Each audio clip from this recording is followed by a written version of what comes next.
بسم اللہ الرحمن الرحیم۔ السلام علیکم ناظرین، آپ میرا یوٹیوب چینل دیکھ رہے ہیں حقیقت پلس۔ اقرار الحسن پر حملہ کرنے والے ملزمان گرفتار۔ لاہور پولیس نے ڈیفنس کے علاقے میں پیش آئے واقعے کے بعد ایکشن لیتے ہوئے 7 ملزمان گرفتار کر لیے۔ ویڈیو کی تفصیل میں جانے سے پہلے آپ سے گزارش ہے کہ اس ویڈیو کو لائک کریں، چینل کو سبسکرائب کر کے بیل کے نشان کو دبا دیں۔ اقرار الحسن پر حملہ کرنے والے ملزمان گرفتار۔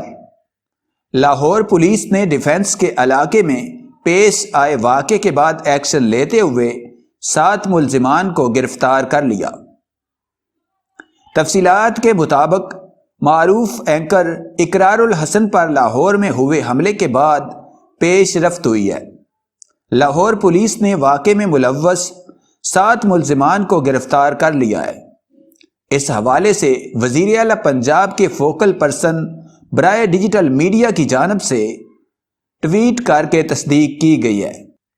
بتایا گیا ہے کہ معروف اینکر اقرار الحسن پر ہفتے کے روز ڈیفنس کے علاقے لالک جان چوک کے قریب چند افراد کی جانب سے تشدد کیا گیا۔ ملزم ہلڑ بازی کرتے ہوئے شادی کی تقریب میں شرکت کے لیے جا رہے تھے۔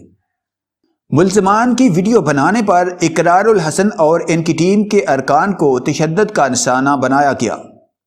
واقعے کی خبر سامنے آنے کے بعد سی سی پی او لاہور عمر شیخ کی ہدایت پر ڈیفنس پولیس نے فوری ایکشن لیا اور تشدد کے واقعے میں ملوث 7 ملزمان دھر لیے۔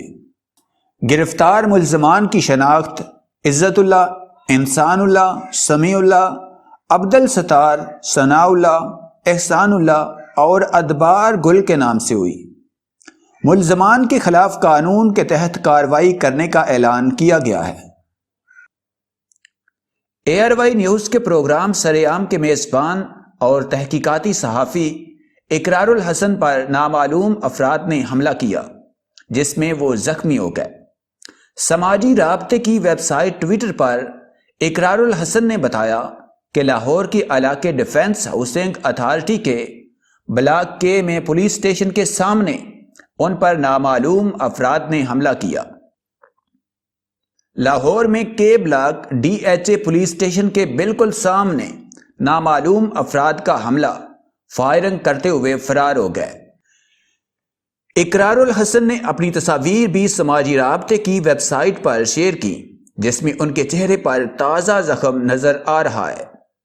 ARY نیوز کے پروگرام سرعام کے اینکر نے اپنے اوپر ہونے والے حملے سے متعلق آگاہ کیا تو ساتھی صحافیوں اور مداحوں نے سلامتی کے حوالے سے دعائیں دی اور حملے کی شدید الفاظ میں مذمت بھی کی۔ واضح ہے کہ اقرار الحسن ان دنوں لاہور میں ہیں۔